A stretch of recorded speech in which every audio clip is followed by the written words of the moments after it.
दोनों बहादुर शिकारी हो ना और मुझे खाना चाहते हो ना, परंतु तुम दोनों में से जो सबसे बड़ा शिकारी और सबसे ज्यादा ताकतवर होगा वही मुझे खाएगा। मैं तो सबसे खतरनाक हूँ, पंखों से पंजे तक मौत हूँ, मौत। तेरी औकात नहीं मेरे सामने, मैं तो उड़ते परिंदे गिराता हूँ, तू मुझसे बड़ा शिकारी नहीं हो सकता।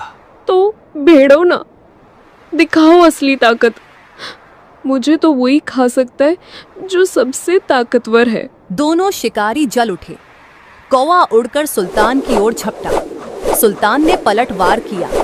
सबसे पहले मैं तुझे खाऊंगा, फिर इस चिड़िया को।